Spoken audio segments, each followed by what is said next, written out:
Welcome to another edition of the Scruffy Ginger Podcast. I'm your host and your Scruffy Ginger, Matt Graves. We are joined today by my blood, my brother, Andrew Graves. Andrew, welcome to the pod. Thanks for having me. Glad to be here. Yeah, I'm super excited. This is episode 12. I definitely should know that. It's definitely episode 12. I was going to say 11, but no, it's definitely episode 12. It's been a couple of weeks. That's my bad. Just kind of got caught up with some things, but we're here. We made it. And this episode is not brought to you by, what are we drinking today? Golden Road Mango Cart. Feeling a little fruity today. This is, I've had this before. You should definitely try it, but we were definitely not sponsored by them. Andrew, what are you drinking over there? I am having a Trim Tab Brewing Raspberry Berliner Weiss. So one could say we're feeling kind of fruity today. That's okay. Well, on the podcast, we can drink whatever you want. Sip, sip. That's some good stuff. This morning, to get my day started, I went down to Waffle House. And there's a couple reasons why I go in the morning. One, I enjoy their breakfast. But there's a lot of people have, I would say, I don't know, they get all weirded out. Like, you go in the morning? Waffle House is a late night kind of spot. And yeah, I can definitely see that. But I appreciate the mornings because you get to see the locals come out. And every time there's something hilarious about my experience there. It's great people watching. Today, I was just sitting there and observing. The server came over to this booth next to me, wife and kid, husband, wife, and kid. Kid is, we'll say, 10 years old, 11 years old. And the server comes up. They clearly go there like all the time because the server knew them by name. And she comes over and she goes, "Oh, we're going to have to get the kid back on the kids menu. He's not able to finish his meal." And the kid had looked at her like deer in the headlights, like, "Oh my gosh, are you serious?" And the mom had no sense of humor. She goes, he almost finished it. Like he's full, but he almost finished it. And the server looked at her like, it took her a second, like, "Oh shit. This mom doesn't get it. She thinks I'm being serious." And I was like that's what I'm talking about. Like, it's like, lady, calm down. And she had to console her son. She was like, "You're fine. You can stick with the adult menu." It's like, dear God, that's really weird. Yeah, have a sense of humor. It's like every time there's something odd that happens, and I thought that was really funny. The last time I went there, I don't think I talked about this on the pod. Maybe I did. They're like this old person, classic Southern, big beard, lives on a farm kind of person, is trying very aggressively to tell looked like his son, maybe his grandson, how the impeachment process worked. And he could not have been further from the truth. It was the most bizarre. Someone that understands how everything works, he got everything wrong and just out of place. And sometimes you just missed completely obvious steps of how it all works. So you get a bunch of stuff at Waffle House, and that's why I get in the morning. Also, big 2-egg breakfast guy. Everyone likes the All-Star. I don't need a waffle. The eggs, the bacon, the hash is enough, and the toast. The waffle, I don't know, gets me bloated, makes me shit a lot faster. I don't know. Give me a coffee and a water. That's where I'm at. Covered, smothered. If you're bringing it out to me plain, I'm going to be upset. Covered and smothered. That's how we do it. All right, so it's been a couple of weeks, and I'm going to give some Titans updates. Andrew is, one would say, not the biggest sports fan, or maybe, let's just say, doesn't keep up to date, doesn't necessarily follow a team, but can appreciate sports having played them in the past. So he'll chime in. Yes. When he can. But we're going to, it might be a little bit one-sided for this first part. But honestly, can't remember when we left off. But since then, I took my girlfriend, Abby, to her first, not only Titans game, but first NFL game to see the Texans the first time around, so week 15.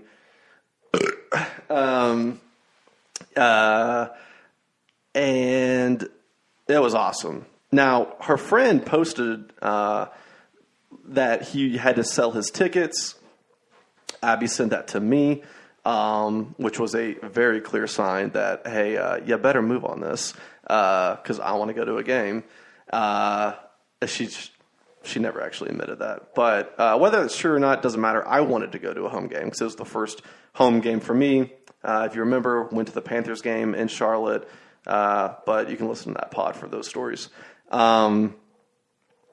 This is great. So he posted them on Facebook. So I reached out to him, had to explain who I was, that I was the boyfriend to Abby. And sip.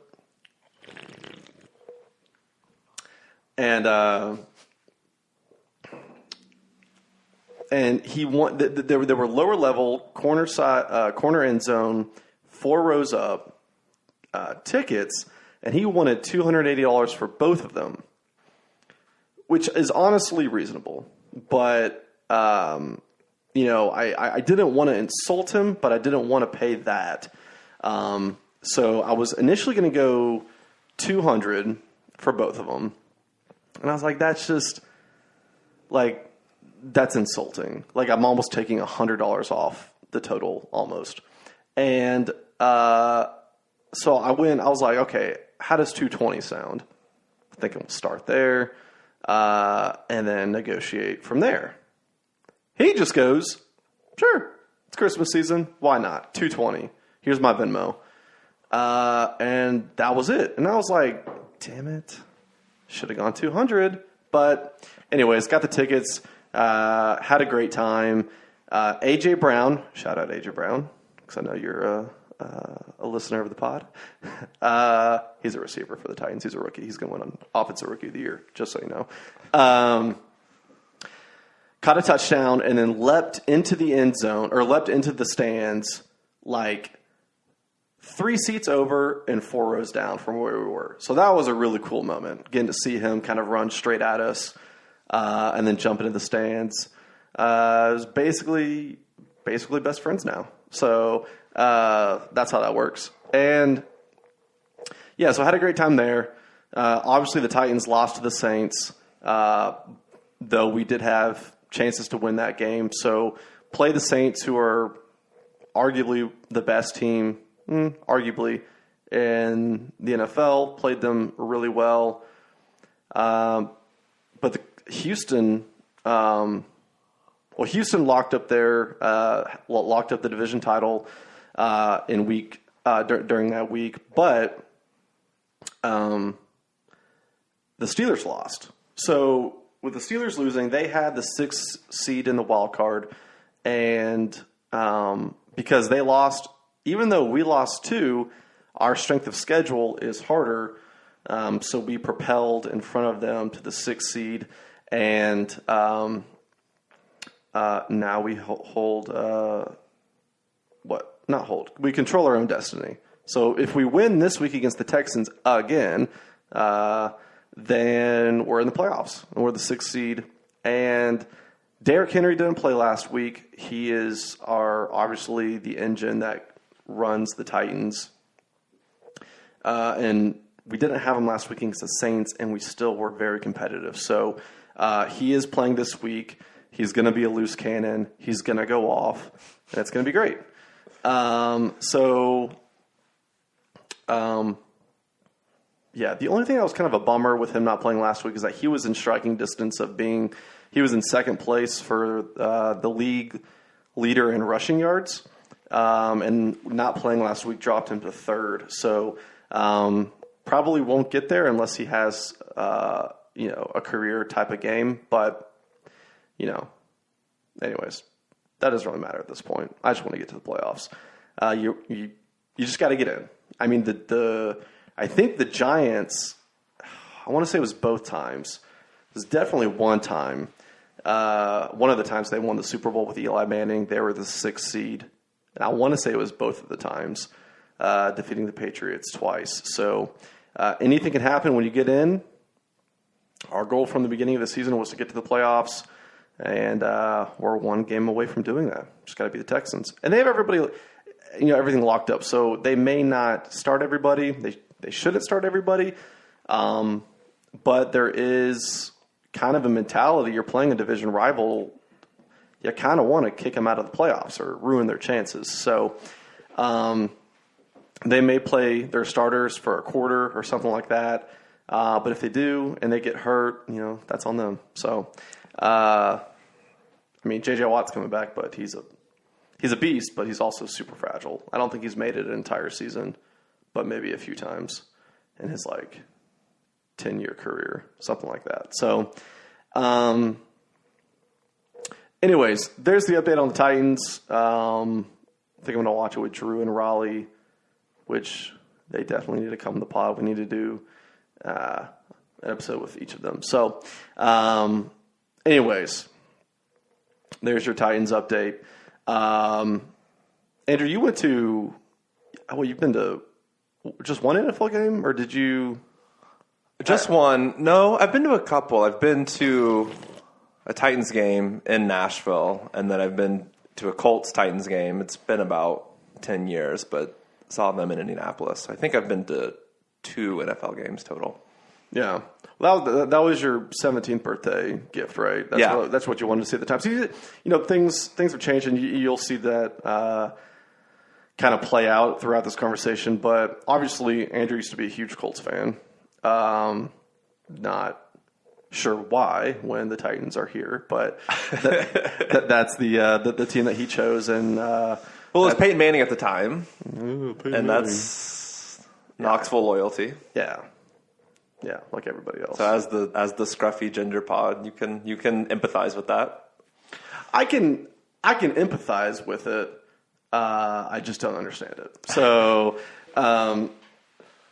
okay. So, we'll just kind of give everybody a brief update, kind of where you're at, what you're up to these days. We'll start with that first, so everyone can have a barometer before this the first question. Tell everybody kind of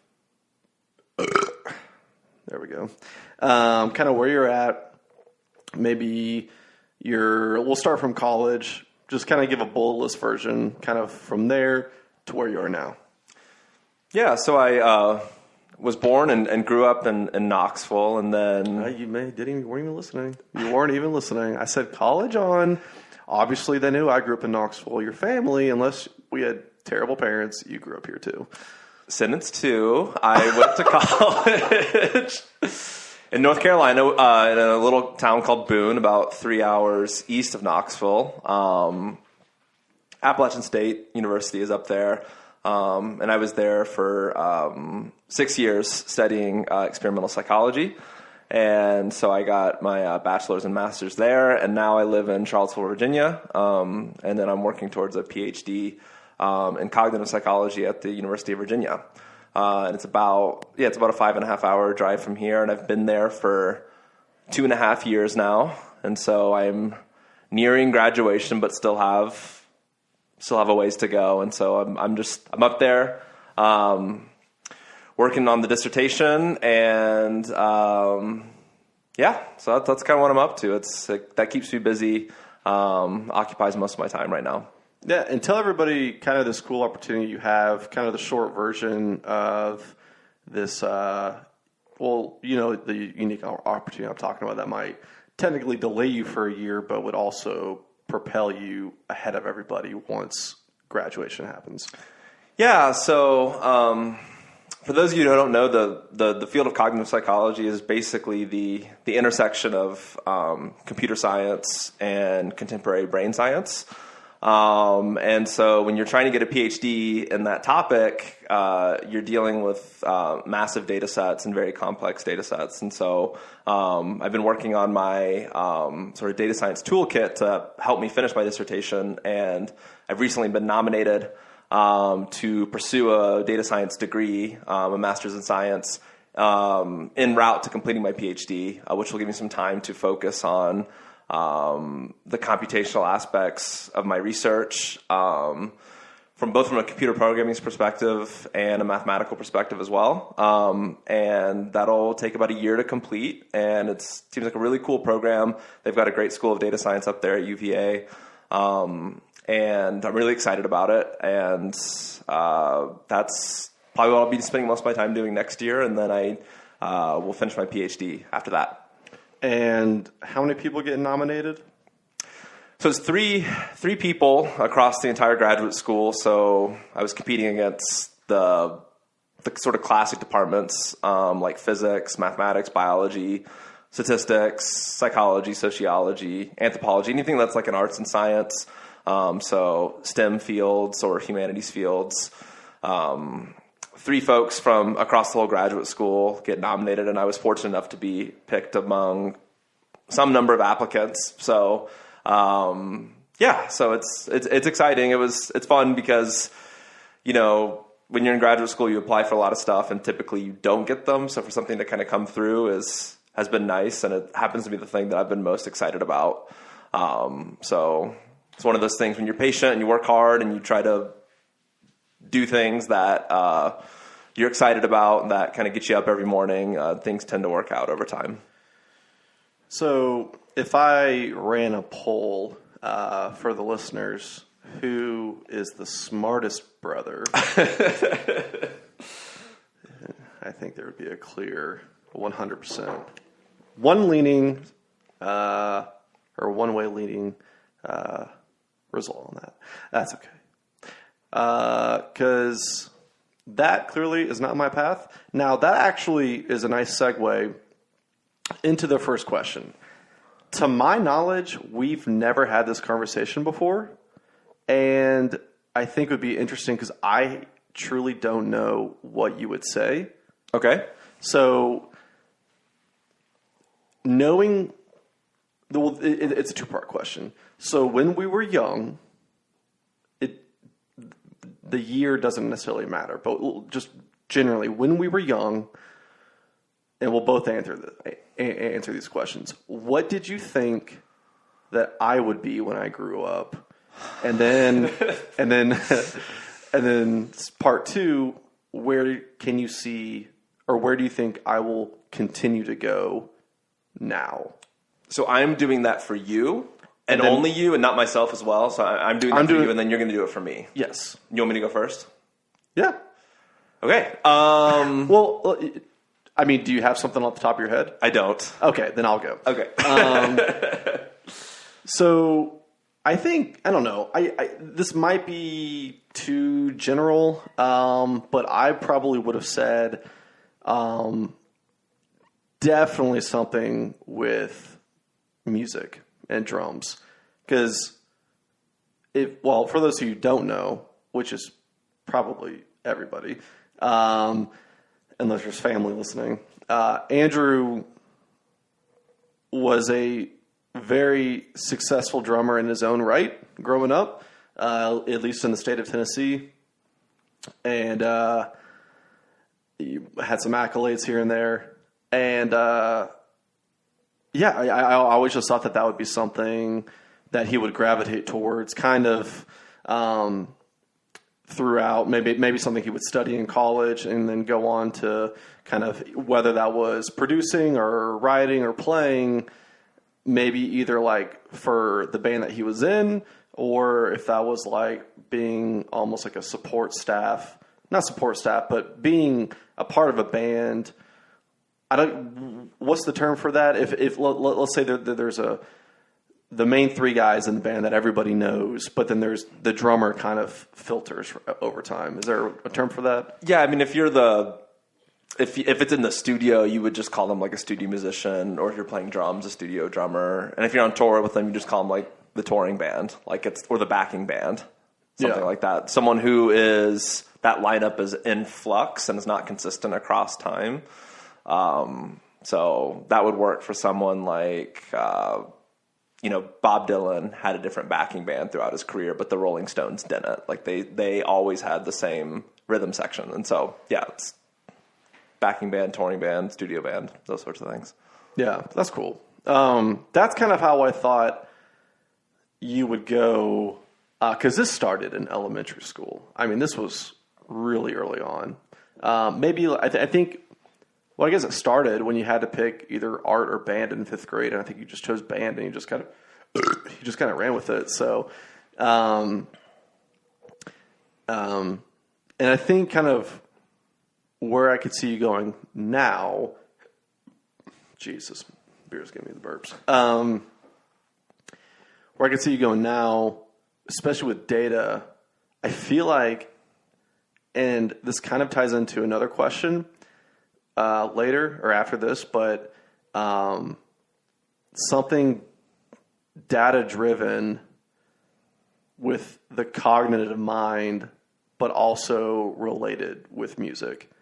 And maybe you've thought of like maybe even created like a position for yourself, or maybe, I don't even know, we'll get into that, but that's kind of where I think now I could definitely see it. If you told me that's what you're doing, I'd be like, oh, duh. Obviously that makes sense. So yeah, do you have any an answer for mine? Yes. Or can I kind of go on what you were saying? Yeah. No. So yeah, that definitely makes sense. And to be perfectly clear, I'm still a huge fan of music, both as someone who appreciates it and listens to it, and also someone who loves to play. And I see myself playing music for the rest of my life because it's one of those activities. I mean, it's easier than sports because while it requires some physicality, especially if you're not singing, you can typically age pretty gracefully as a musician. Because it doesn't require a ton of physical stamina and dexterity. It's more mental. And so I still play and I still write and I still record with my group that I've been playing with for over 10 years now. One of the tricky things with music, as people know, is it's hard to make money doing that. And one of the practical aspects of anyone living in the United States or in any country really is that you got to make money, you got to pay the bills to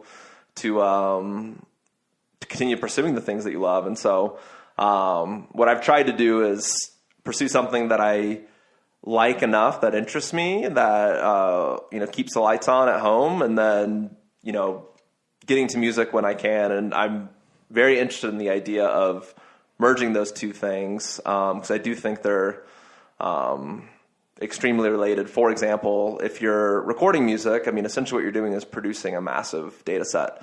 So for those of you who don't know, and the way music is represented is just numerically sampling 44,000 times a second, measurements of the intensity of the sound, and other various features of the sound. And so there's lots of things you can do from a digital perspective with music that requires some sort of, data analysis mindset, and that's essentially what a music producer is they're essentially a data analyst as it pertains to music.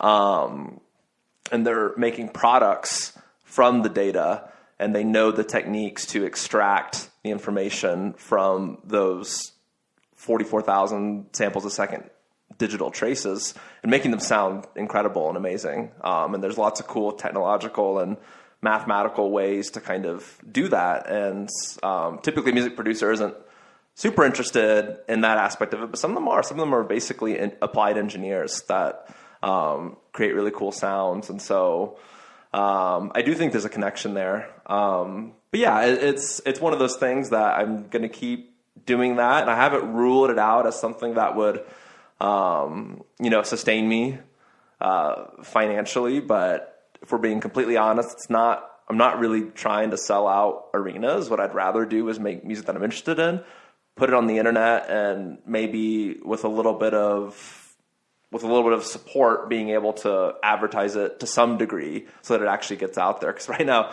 we have music on the internet, but we have no sort of resources to actually like put it out there, because the guys I play with were kind of scattered over the Southeast right now. So at some point, I think we'll come back together and do things. But yeah, that's my response, and I think that totally makes sense, and to some degree, it's still true. It's just I'm interested in other things as well. So awesome, great. And I'll come back to a couple of things you mentioned there. But what would your response be to what you think I would be when I was younger versus now? So I'm trying to think of something concrete and specific, and I'm having trouble doing that. And one of the things, for those of you who know Matthew, he's notorious for being interested in many things. And so that is like to an annoying degree, I think, because like, especially during college, I'll just quickly touch on this. Like there was times like what I wanted to do or what I wanted to major in sometimes changed like by the week. I mean, my mind has been and has always been this way, and I believe that it will always be this way from here on out, is controlled chaos. Yeah, so it moves around a lot. Your interests sort of fluctuate throughout time. And so, for example, there was a long period when in middle school when you talked a lot about being interested in making films, writing scripts, actually almost as like a, full on DIY, like we write the script, maybe we even play out the parts, and we edit and post-process the film after the film is created. And so that's one of the earliest things that I remember. You've always been interested in sports. In terms of a sport that I think you were most interested in terms of applying your talent to, like, say at the collegiate level, was probably tennis. Yeah. Was probably tennis. It was tennis.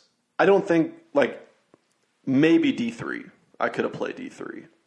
I wasn't super good, but it says I wasn't super good. I mean, I maybe if I'd worked on it, almost as like any athlete does, if they're wanting to go play in college, I think I could have played low D2, high D3. I think that was kind of where my talent level was. If I'd actually worked at it and did, summer camps, and I did some of that stuff, but I didn't work out, like keep myself in tennis shape, I guess. But yeah, anyways, that would definitely be the sport that at that time I would have seen myself playing. Yeah. And so, for the creative / artistic avenue, I'll say film. For the more athletic avenue, I'll say tennis. And then for the more sort of practical avenue, and this is kind of getting more into your college years / post-grad years, is interested in entrepreneurship. And I actually think I think that is actually probably a good fit for that part of your personality that we just referred to, the one that is kind of interested from going from one idea to the next, sort of that contemporary kind of, I don't know what to call it, I guess startup culture where, things kind of move quickly and change quickly, and you sort of adapt throughout time and just kind of make ends meet as it comes. I mean, I still think that's a pretty active part of your personality and probably an active part of your interest long term, if I had to guess. And I can also see what you're doing now too. I mean, that also makes sense to me. Doing sales, and so. Yeah, there's that's 4 answers. So I'm kind of cheating, but to be fair, I think it's fair to say that it did change throughout time. So I'm just like citing those right. 4 instances of time. Right. No, I think that's that's very spot on. I mean, I could definitely. I mean, if people are at work listening, like I can definitely see myself continuing on the path that I'm on right now with our sport organization. Just to remind people, I work for in the front office for the AA affiliate of the Cubs, and with our ownership group right now, we own 3 other teams: the Johnson City Cardinals, the Elizabethton Twins, and the Greenville Reds. And so there's opportunities there, if we buy other teams, just like that. So, I mean, kind of like what you were saying, like having something that's like steady that can pay the bills and all that, but, kind of doing this podcast. It's interesting. I tried to start a company back in 2017 and it didn't work out, and I've done a lot of self-searching. I think there's a lot of reasons for that. Even though I made effort to try and make it work, I maybe didn't do enough or didn't maybe go about it the right way, but it ended up failing. But like, I don't regret that at all, because like it taught me like how to start a business, how to create a website, how to and actually make it look really nice, and like kind of create a promo video, and like there's just kind of a lot of things that I learned and doing that, but this podcast too. I mean, like it's kind of a nobody right now as far as podcasts are concerned. But if this thing's builds up, podcasts are lucrative. I mean, if you get to the point where you have enough people listening on a weekly basis, companies will just pay. I mean, obviously you start small as far as like what they would pay to advertise, but or kind of what you would to do their reads for them, but it can get kind of lucrative. But yeah, no, I think that's definitely everything you said as far as kind of the scatterbrainness of it. And so sorry, what I was gonna say is about the company I tried to start. It was I was very focused on like the vision of it, but then like getting into the nitty gritty of like the day in and day out. Like at that point in my life, I wasn't mentally ready for that. Now, like this, like the action oriented aspect of it, and I think the podcast is probably training myself to get in that mindset, because if I don't hit the record button and start talking, the podcast doesn't exist. And so that's kind of where I'm at now. And but anyways, I kind of wanted to talk about some things that you mentioned.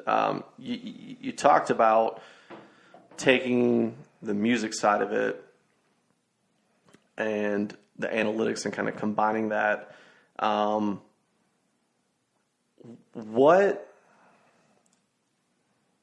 And I know you said you kind of always wanted that to be a thing, but like if money wasn't a factor, what would you do?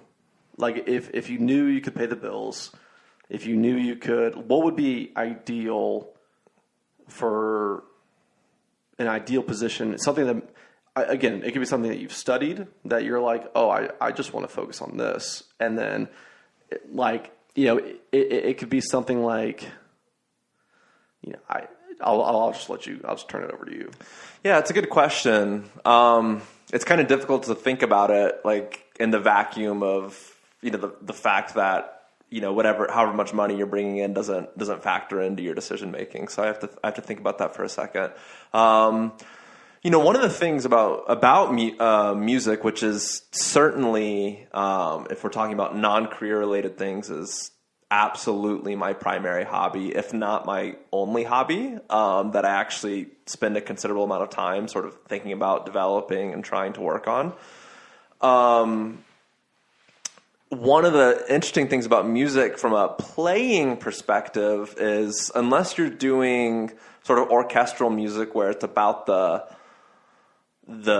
fine-grained details of your technique that are important for you to continue doing what you're doing, for the type of music that I'm interested in making, has a lot more to do with sounds and primitive rhythms and primitive melodies. And so there's really only so much playing you can do a day. I would say if I'm making music full time, in terms of literally sitting behind an instrument and doing something creative, like not practicing, just creative, if I'm doing that every day, that's probably only a couple hours a day. And so it doesn't fill out the whole day. Now, if you take into account like music production as well, that's a totally different way of thinking. It's much more similar to the type of work that I'm doing now that's not music related. And that you can do for an extended period of time. So if I were to live in a world where, I could essentially do whatever I wanted to do with no consequences in terms of, being able to support myself, I could see myself doing music full time.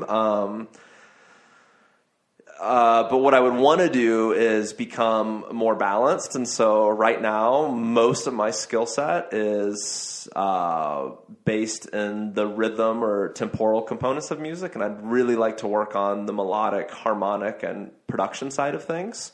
And so I would spend a lot of my time developing those skills in concurrence with trying to do something creative with something that I'm already skilled at. And it's really important for me to work with people that I have similar tastes in music with me and that I'm really excited about everything that's happening in the mix. And so I've got some good friends of mine who again, one of them lives in Knoxville and one of them lives in Asheville, North Carolina. And we would, we're a pretty tight creative unit. We'd probably try to stay together and work on things just a little more diligently than we are right now. But that being said, I am really happy with what I am doing right now. I'm kind of developing a different side of what I'm interested in. I'm getting really interested in like computer programming and things like that. And that actually kind of makes a lot of sense in my background too. I mean, math, you'll remember I was super interested in math and science growing up, and I was pretty much stuck inside playing video games all the time. And it's kind of a similar way of thinking, solving discrete problems or using logic to reach solutions. And so the reason I like music so much is that it has that logical and analytic component sort of embedded in a creative space.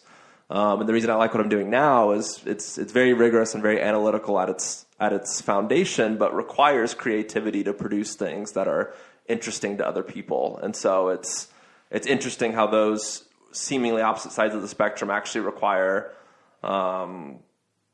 very similar toolkits in terms of a mental approach of how am I going to frame this problem, how am I going to approach it, and it's kind of fascinating how similar these things can be. We're seeing it all the time in the technology that we have today with artificial intelligence. People always ask the question, how can you say a machine is really thinking if they're just producing an output based on something that's built into the technology? I mean, but you could say the same thing about human beings as well. The reason we're thinking is because there's input into our nervous system, and then our nervous system creates some output, and that's what we call the human experience. And so it's interesting to be able to see things from a kind of more digital or analytical perspective, and bridging that with something that's more creative, because they're at their core, they're and the way I think about things, the way I'm thinking about things now is they're really not that different. They're just different ways of framing the exact same thing, or there's aspects of each that are built into each other, which has been kind of fun to sort of work on things that, again, kind of highlight different aspects of that polarity in the spectrum. Yeah. Well, that's cool. There's at the end of this, we'll do kind of like a not a lightning round, but we'll just kind of have some fun with some topics that deal with artificial intelligence and stuff like that, and kind of get your perspective since you do work within the nervous system almost primarily. So, is there, as far as music goes, there's, a lot of people have lyrics that have stuck with them throughout their lives from their favorite bands, or maybe just a one-off song they heard that something stuck with them. But put a little different twist on it, because I know that you were involved in the writing process for some of your band's songs. Is there a lyric that you actually wrote that has actually stuck with you in the sense of it has maybe not necessarily impacted you in some way, but is there a lyric that you wrote, you're like, oh, shit, that's actually like kind of powerful? Nope. So lyrics are, I mean, even as a listener of music, I thought that was such a good question, and I thought I was going to get a really cool answer out of it. No. I may have misled you. I've actually never written lyrics. I have written music, but when I say music, I mean melodies and obviously rhythm as well. I've never written lyrics, and if I attempted to, they would be horrific. I mean, they would be really, really bad and the reason is because when I listen to music, lyrics are on the lowest of my priority. Like, they're the last thing that I hear. They're the only aspect of the song that I might not recognize out of context. So that's something that's weird about the way I listen to music. It's very abnormal. I don't know. I wish I listened to words more often, but I think I get really distracted by the other components, and then it's hard for me to focus on the lyrical content. So I would never consider myself a lyricist or even have any talent or capacity to do that. But fine, it's a good question. Fine. Well, let me take my good question and turn it into a general, average, below average, halfway decent question. Is there a lyric that has stuck with you that comes up just in your mind on a more often basis than others? Huh? Clearly not. No, there is. There is. Some are like longer pieces. I won't get into that. I mean, I listen to a lot of music from the 2000s and 2010s. I also listen to a lot of music that's from 1960s, 70s, 80s, and 90s. So anything of the last 50 or 60 years, I pay a lot of attention to. And I think, when I was growing up, I was very interested in music from the 60s. And so, Beatles lyrics are pretty interesting to me. One that came to mind was a lyric from Tomorrow Never Knows by the Beatles. It's the last song off their 1966 album Revolver, and it's turn off your mind, relax, and float downstream. It is not dying. It is not dying, and it's actually it's a line from the Tibetan Book of the Dead, and so it's about the spiritual experience of meditation and mindfulness and sort of letting go and allowing yourself to experiencing things as they are. That's one thing I thought of, and also the lyrics to Tambourine Man by Bob Dylan, but that's like several verses that I'm interested in, and I don't think I can even recite them properly, but yes. That is actually really cool. So say the lyric one more time. Turn off your mind, relax, and float downstream. And then it is not dying, it is not dying. And then it goes into, I'm trying to think of other, like, lay down all thoughts, surrender to the void kind of thing as another part of it. Cool. It's all from the Tibetan Book of the Dead, and it's really cool because there's this really kind of like psychedelic, distorted music that's very repetitive and very meditative, and then John Lennon's got this interesting reverb on his vocal that sounds like he's shouting over a mountaintop, and so it's just cool to hear those words kind of like reverberating and ringing throughout the mix, and it's kind of like disorienting, and it kind of, for me, it keeps me kind of centered. Makes me think about, I tend to be pretty anxious about the future.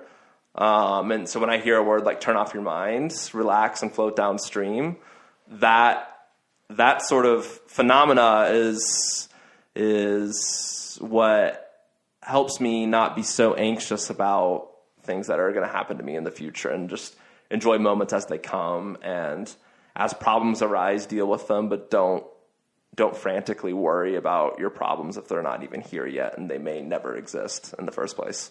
Yeah, so like what do you do? Where do you go to do that, to turn your mind off? So ironically, I mean, typically I'll engage with something that's very mentally taxing or intellectually stimulating. So my work does that a lot, and I actually think I probably am a workaholic. I'm very interested in working on things, and I end up spending a lot of my time doing that. In some ways it's healthy, in some ways it's not. But when work is stressing me out and basically creating the problem that I'm trying to solve, time with my girlfriend is great. And she's very she's very centered and very, she's different than me in the sense that she doesn't get worried about things in the same way that I do. She has her own anxieties about various things, but it's not the same way that I worry about them. And so she's very good at communicating with me about how it's, unreasonable or silly for me to worry about these things that I have no control over. And other things, I mean, music, listening to music primarily, if I'm trying to do that, is good for me. So it's a recurring theme here. Like I said, it's not only is my primary hobby, it might be my only hobby, which makes me kind of boring, but, and then, I used to exercise a lot, which was great for it. And more recently I've been, you can call it exercise, but just trying to get into yoga because of the fact that I'm a very inflexible person and I'm very bad at it. It requires my entire focus to perform basic movements or basic balance and basic postures. And so one way that I can turn off my mind is to get it to focus on something that is completely irrelevant in terms of the things that I typically worry about. And because, the way the mind works is there's essentially an attentional filter. There's only so much that can get through. So if you focus your attention on, the tension that you're feeling in your hip, all of a sudden the tension about what you're worrying about, what's going to happen 2 years from now or 3 years from now, something that's happened to you in the past, it doesn't creep up. And so you have this sort of serenity and peacefulness that comes with that, with being mindful about all sorts of stuff. It can be your body. It can be the thing that you're thinking about. It can be the people that you're spending time with. But yeah, all those things really help with that. And get you through the day, get you through the week, and get you through everything. So yeah. Yeah, there was speaking of yoga, there was a time in high school where like Jimmy, who's on just this past, well, not week, but the last episode, we went to yoga in high school at like a gym or whatever. It was a class, and obviously, and it wasn't.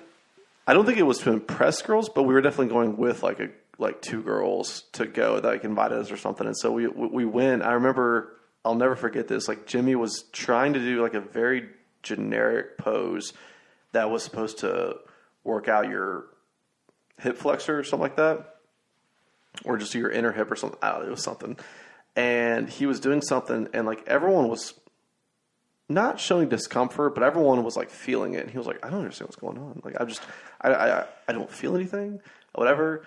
And the instructor like saw him, and she walked over and she was like, here, let me help you. You're not doing it right. And just like barely moved his hips inward. Yeah. And he just went, It was just like, it's crazy. That's yoga. Yeah. It's attention to detail. Yeah. I tried, I tried like the P90X yoga when I tried that in like college. I don't know, after college or something like that. I forget when it was, but it was, that's really intense. If I was going to do yoga again, I would need to start out more with like a basic class, and then just, cause that yoga is like a psychopathic yoga. Like you don't have to really do that. There's lower levels. You don't need to start with the most intense style. So, well, let's wrap up with just some kind of like fun questions. So, are we just in a simulation? No. I was listening to and we talked a little bit about this earlier, the Joe Rogan, Elon Musk interview, which is awesome. And you should definitely check it out. But Elon Musk is like, he's not convinced. He is convinced, but it's more of just like the evidence against it isn't great. I don't know. He does a much better job of explaining it. But what I love about Elon Musk, because you listened to that interview too, right? Mm-hmm. So what I love about him is like the confidence in his assurity of like, Joe Rogan will ask him a question and he's just like, yes. He's an odd guy. He's fear-mongering too a little bit. He's using his power and knowledge. Like, some of the stuff he says is bullshit. Well, yeah. I mean, he's like, well, I mean, he's at the heart, like he has all these companies and it's like, he's trying to sell them to everybody. Like he talked about Tesla and he was like, you know, we want to make a driving experience unlike any other. And like, you know, it's just little things like that. It's like, okay, he's just marketing his car company. But yeah, he's super into artificial intelligence. What about AI is like that you think is becoming more real? Because his, like, one thing they talk about is we are actually not becoming the robots in the sense that we're going to have like machinery inside us, but like, okay, Andrew's going to go pee. It's fine. Sorry. I'm just going to talk about this for a second. Casually, we have a bathroom in the, we'll call it a studio. It's not, whatever. If you hear a little tinkle in the background, that's what's going on. But yeah, no, it's like, cause with our phones, we know the answer to everything. And like, there's no questioning anymore. It's like, it is what it is. And that is in a way robotic in the sense of, you know, we picture these machines that will be manufactured and to be programmed to learn every language, to learn every kind of behavioral aspect. Yeah, just shut the door real quick.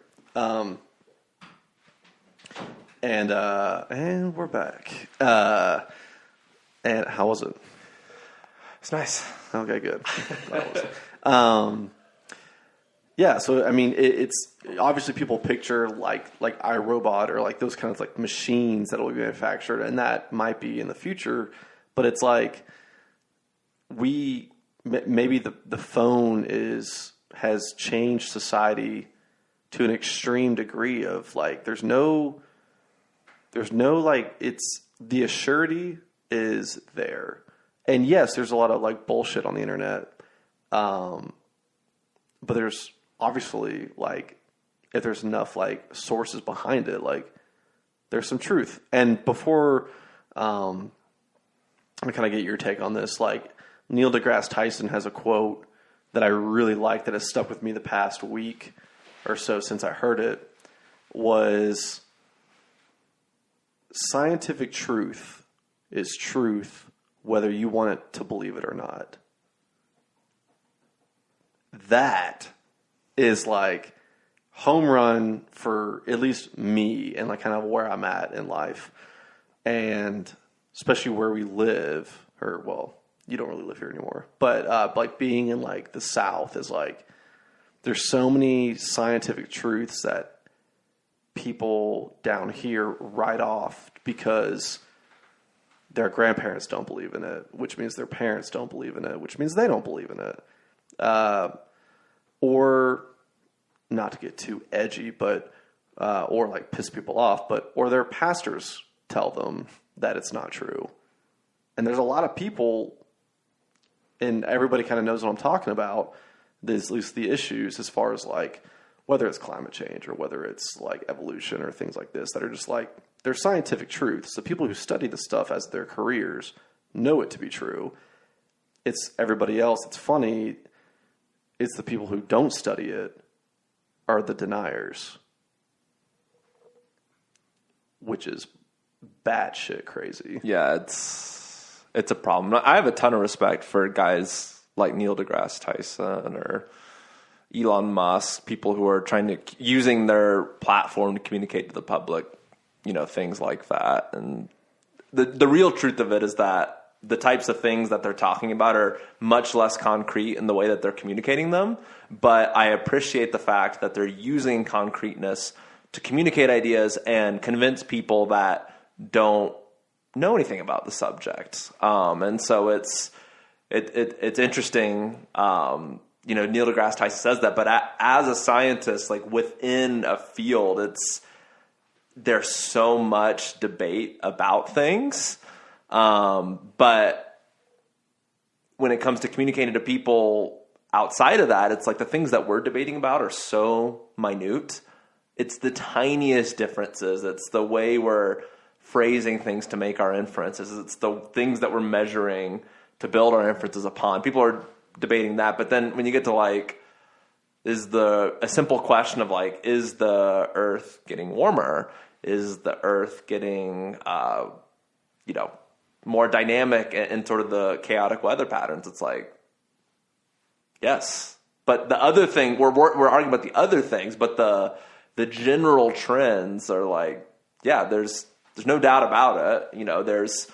There's some disagreement about exactly all the mechanisms that are giving rise to it, but not from the human cost perspective, but just literally, what are we going to do to build a machine that predicts the climate? Well, I mean, there's debate about how to develop those things, but it's certainly the things that we're outputting into the environment will help us make those predictions. Yeah. They've certainly helped us this far. Right. On that note, it's right. It's not the overall declaration. It's more of just like you said, it's like the small things. No one is disagreeing on the. Well, I mean that's what science is. Science is like, hey, I've discovered this, or I found to create this output using this mechanism. This is what I found, and then other scientists say, I'm going to try it myself and see if it's right, and then it's just peer review after peer review, and so it's like, oh, I actually found this way, or this helps better, or it's like this. And everyone, at the end of the day, is just trying to make everybody better. I mean, of course, I'm sure they want to be the ones to break the, be the one that actually find the most efficient and effective way of doing something. But,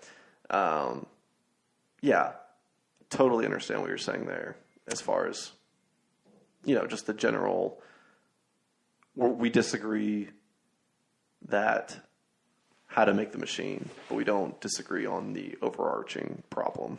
Exactly. Yeah. The disagreements that are happening are typically at you could imagine a situation where, there's two people that are trying to make a very specific map of Knox County, and one map might be slightly cleaner than the other, but at the end of the day, everyone agrees on the location of where the Earth is and the general structure of the globe. But the disagreements come at the fine-grained details of is this road here, or is it a little bit shifted to the left, and did we capture all the roads that connect with this road? It's okay, maybe not, but we definitely mapped out the general structure of the more global structure.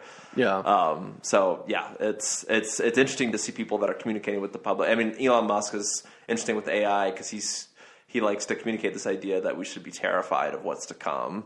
And I don't necessarily buy into that, but I understand what he's saying. Essentially, what he's saying is that the growth at which this technology is evolving is probably exponential. And so what that means is essentially less time needs to pass for more progress to be made. And so what that means is that if we're worried about what's happening now from an ethical perspective, or just from a privacy perspective, or how it could be used to militarize certain areas of the world, all of that is going to be amplified. And I absolutely agree with that. Yeah. I don't see, robots becoming humans. They're never going to be. They could be programmed to be human-like. Certainly, they're already doing that. They can recognize faces. They can recognize speech. I mean, that's what Alexa is. It's a speech recognition artificial intelligence algorithm. Yeah, and that's what it is. And then, it's got a certain structure, a mathematical structure that allows it to understand speech just by giving it some input. And it could do the same thing with, object recognition or face recognition. And so it's basically perceiving like the basic elements of human cognitive processing and is doing it pretty well. It's only going to get better at those things, and it's going to get better at other things as well. But yeah, to be worried about whether or not it's going to have sort of the anger issues that like humans have and like revolt, like it's not really how it works. I mean, I guess you could hypothetically think of a machine at some point that could be programmed to be angry if it does something that's harmful, but it's not actually hangry. You can control it. You just program it to be harmful. It's got to be programmed. And yeah, I think it's going to be interesting. I think it's going to be alarming at some phases where this technology takes us, because it is, like you said, I think the pace that we're going right now is, I mean, we're going into uncharted waters, but we're also in a really cool like kind of discovering phase of like, oh, like Elon Musk was saying, his Teslas can go into a mode where they dance to ballet. Like, obviously they don't get on their like tires and but it's like you push you have to find it. He calls it like an Easter egg. You have to find how to get to it, but you can eventually get to a point where like you push a button, ballet music starts playing, and the car flows with the music. It's like, I'm sorry, what? Like, it's insane. Well, speaking of human behavior or cognitive behavior, we're about to get into 2020. Why are there people that still believe the earth is flat? Like, how is that possible for people? No, not to think they're cool and funny and different, to genuinely believe that the earth is flat. How do these people still exist?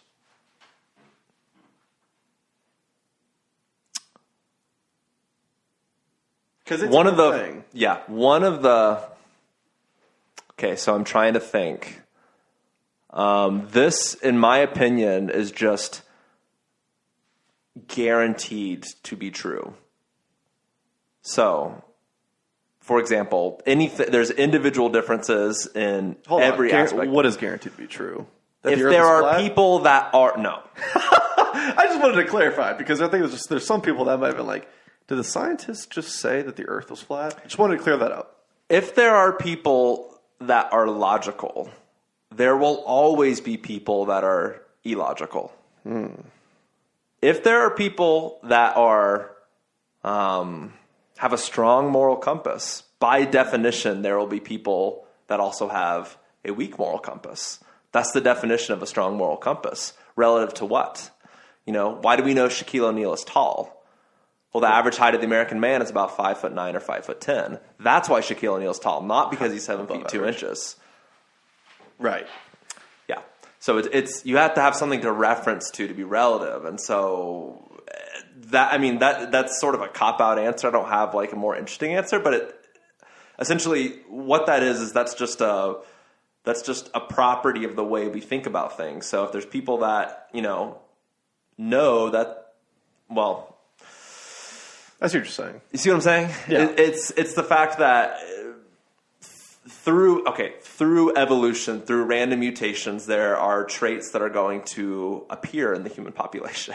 So basically, there are mentally mutated people out there. Well, certainly. But, in ways that are less funny. Like, there's people that have schizophrenia, for example, and you might say, like, why do they... It's true. Why would someone have an abnormal form of consciousness? Like, well... There's normal forms of consciousness that has a mechanism built into the nervous system. And when that mechanism goes awry, you have some consequences.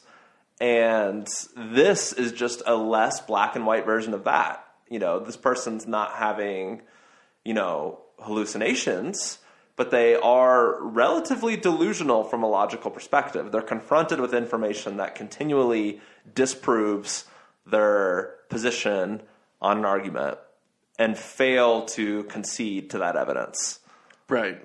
And that's essentially what that is like, well, you're not as logical as the average person. You're kind of not by definition, but on this particular point, you are less logical than the average person, because the average person doesn't believe the earth is flat.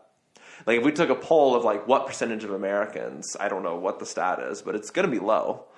And I'd say less than 1%. Less than 1%, right? So you're in the extremes of that distribution. You're way, way out in la la land. Yeah. Both, from a statistical perspective and from just like a rational perspective. You're out in la la land. La la land exists, and la la land exists. There's some people that are extremely rational and logical beyond a point where most people can understand it. You know what I mean? There's people like a guy like Elon Musk. Mm-hmm. He's a hardcore engineer, and what that means is his ability to logically manipulate information is, for my definition, it's almost inhuman. In the same way the person who believes the earth is flat, it's like sort of an inhuman trait. And that's bad for me to say. I shouldn't say it's inhuman. It's just some sort of difference taken to extreme. But I don't understand either one. You know what I'm saying? Right. And the one I understand is the one that I have, and the one that you have, and the one that most people have. And so that's my long answer. Do you think that it's similar to...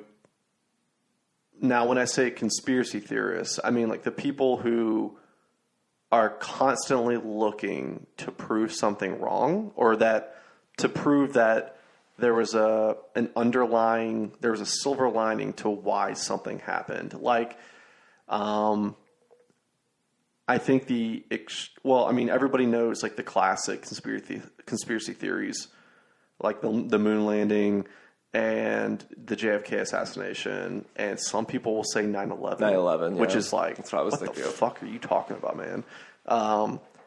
But a really sad one, and there's people that I know, I'm not going to blast them on the podcast, because I've talked to them about this, believe that Sandy Hook shooting was staged.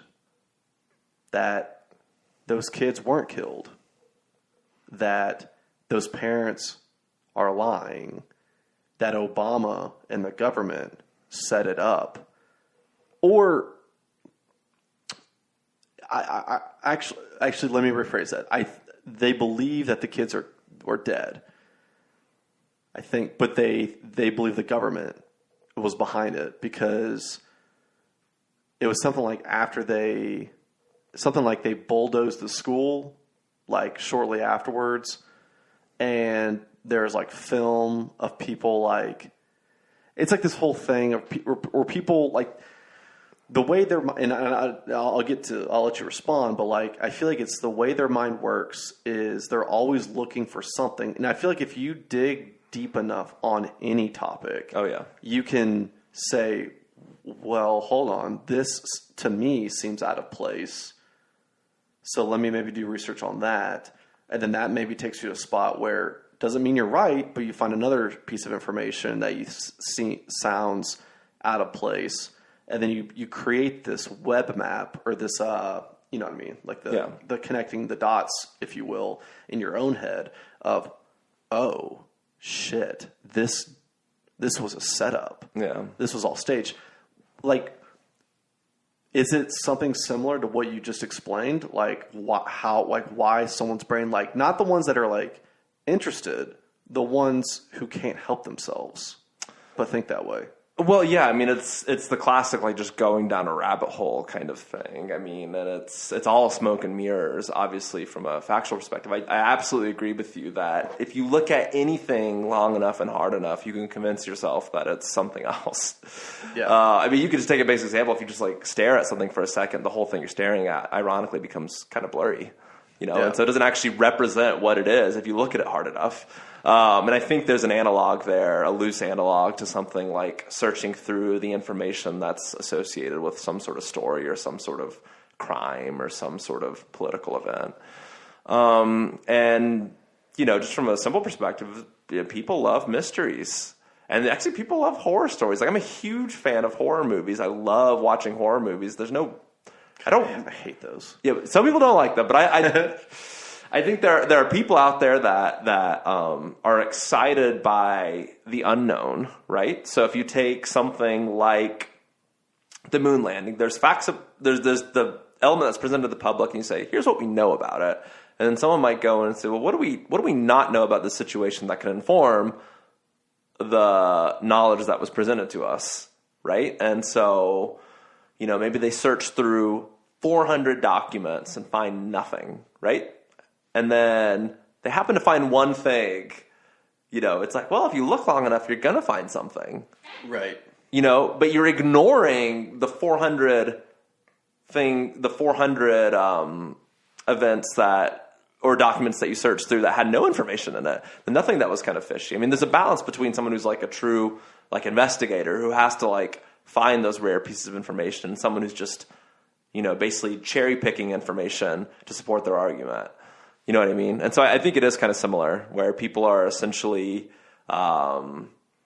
ignoring the vast majority of evidence in favor for one tiny sliver of evidence. And they're taking that, making a huge extrapolation, and then digging another rabbit hole. You know what I mean? So they're just rabbit hole after rabbit hole. But like their foundation was already so weak to begin with.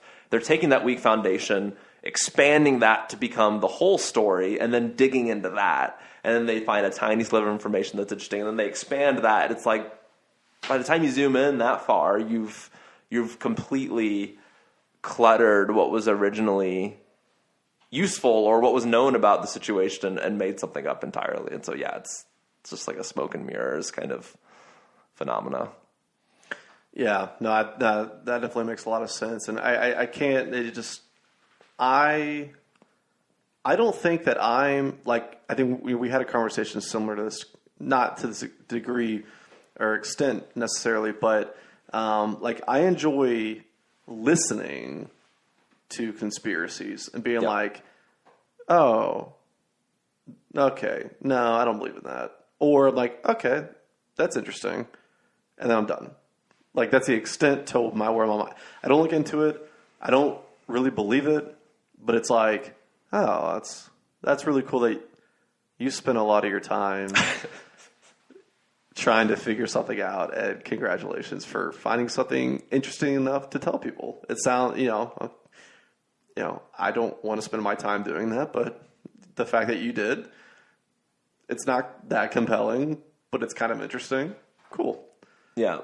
Like, anyways. It's like the whole, this is one that I know a lot about. It's kind of silly that I know this because I've been cheesing about music the whole time, but it's the whole like Paul McCartney is dead kind of conspiracy theory where it's he's literally walking around. Yeah, and like he's so talented and was writing songs literally every day. Like you would have to be an immediate switch over to someone who looks just like him, who's just as talented. Yeah. But so there's all of that information, but what they're focusing on is like, oh, he's not wearing shoes on the cover of Abbey Road. Well, if you look back to this ancient religion, not wearing shoes was like a sign of like, I don't know, like I don't remember the specifics because it's so ridiculous, but it has something to do with like some sort of either funeral or some sort of spirituality around death, or like you see like he's not facing them on the album cover, and if you play it backwards, it's like, well, if you played all the songs forwards, just focused on that, you'd realize that it's the same person. But instead, again, you've taken what is seemingly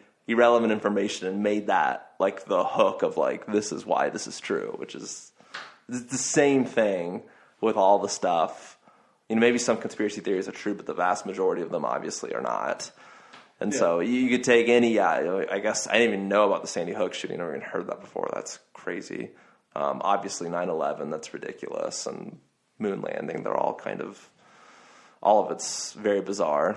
But they all have that same fundamental unit of like, you've just taken some weird piece of information and then connected it to some other weird piece of information. That aren't related. Yeah, there's like so much information out there. Of course, everything at some point is related. Right. Yeah. So that's, yeah. What was funny is that the person who said, he said, December 12th, I believe, is the date that Sandy Hook happened. He said, which it sounds like he's never actually done this. He heard someone say this, and he's water cooling, or, at the water cooler, kind of chit-chat, kind of spreading it around. He said, no major network is going to talk about Sandy Hook on its anniversary. We talk about all the other shootings on their anniversary. We don't talk about Sandy Hook. Why? And I said, well, I guess we'll wait and see on December 12th. Can I see what happens? And I waited till the end of the day.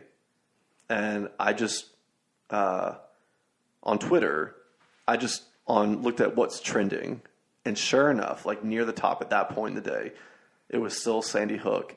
And like 47,000 people had like tweeted about it, including some like news outlets that I recognized.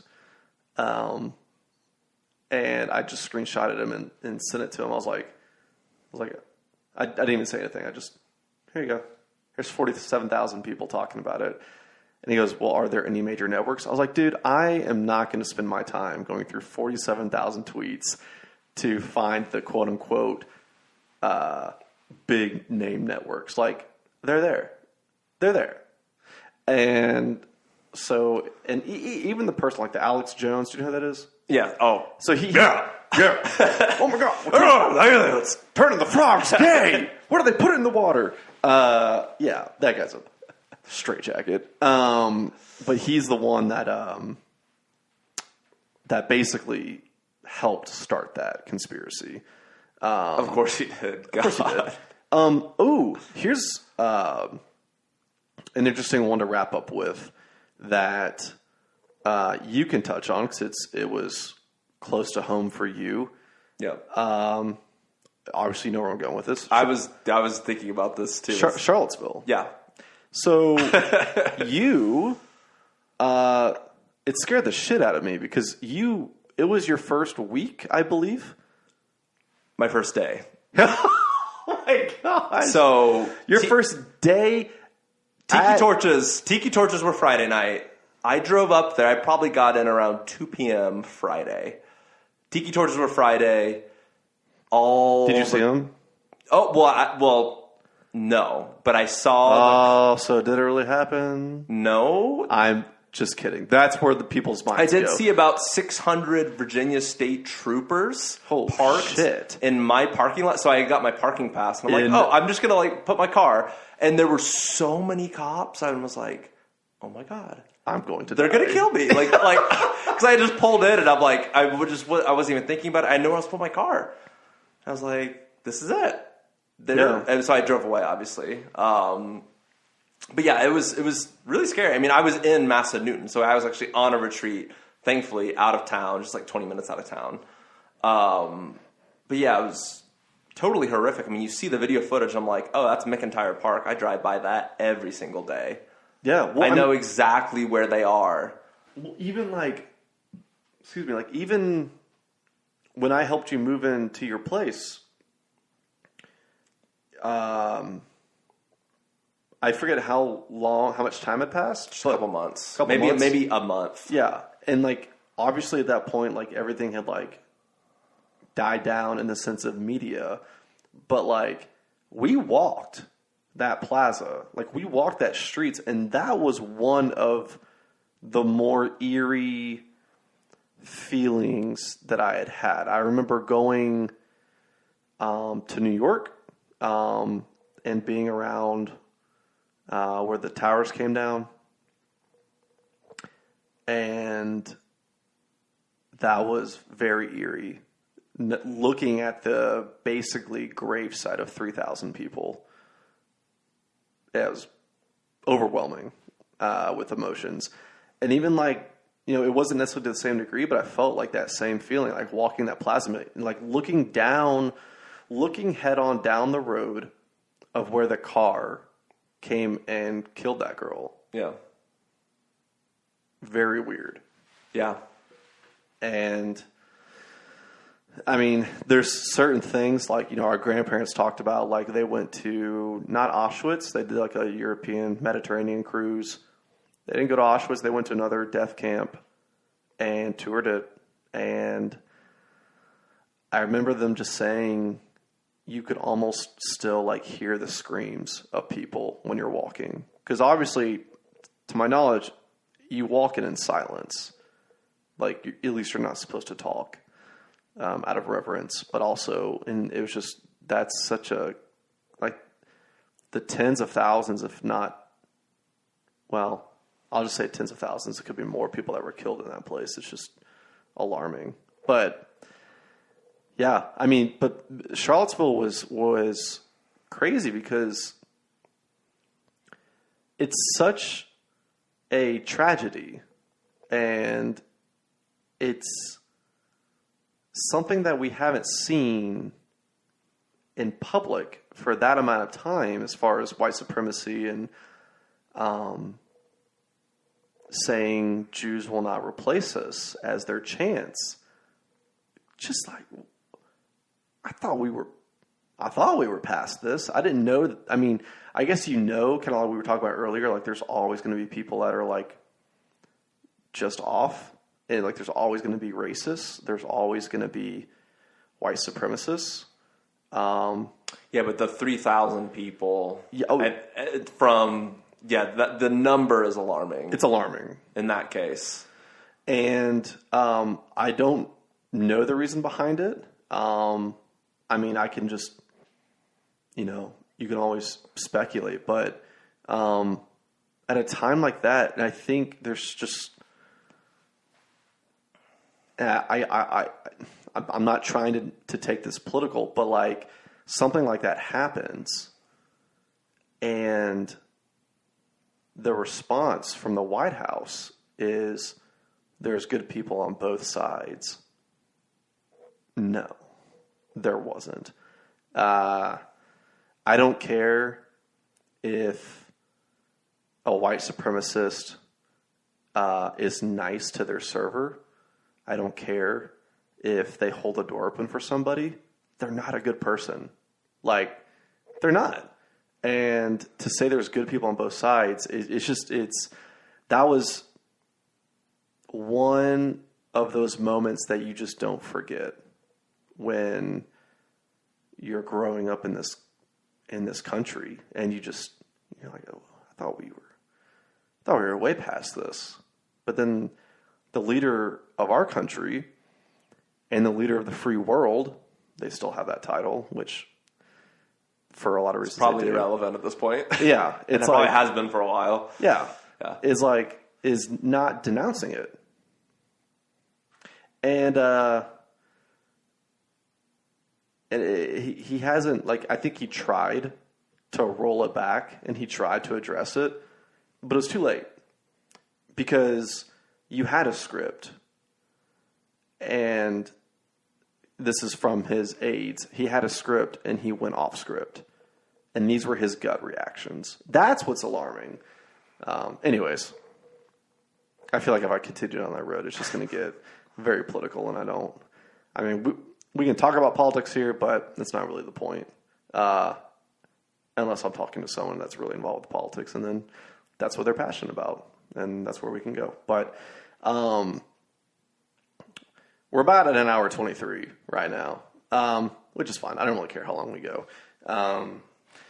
But is there anything that's come up that you thought about, that either a question for me or just thing you wanted to say, anything like that? No. Cool. Really loved having you on. I think that was a really cool conversation. It's very different than the other episodes, which, if you've heard me, if you listen to some of the other episodes, this is kind of the direction I want to take the podcast anyways, which is, yes, there will be a segment on Titans. If the person likes sports, we'll spend more time on sports and kind of the relevant news going on. But if they're not particularly involved with sports, then we can just quickly dive into something different that I think people will be interested in. I think everybody should be interested in how the mind works, and always kind of being open to understanding who they are and why they do things, and self-awareness and all that. And I think you brought a lot to the table, so I appreciate being on the pod. Yeah, I love being here. Thanks for having me. We might, I don't think we addressed this, but Andrew's in town for the holiday break, and so we are face-to-face. A lot of people just kind of Skype in. So if you guys enjoyed listening to this, all the not so many people that are currently listening, but we'll get Andrew on again, and kind of he might be the quote unquote Neil deGrasse Tyson of this podcast, where we're just every once in a while we'll kind of go a different route, talk about things that are way over my head, no pun intended, but yeah. So anyways, I love you. Appreciate being here. The Jags suck, as always. And you guys have a good rest of your day whenever you're listening to this. And yeah, have a good one. Peace. See you.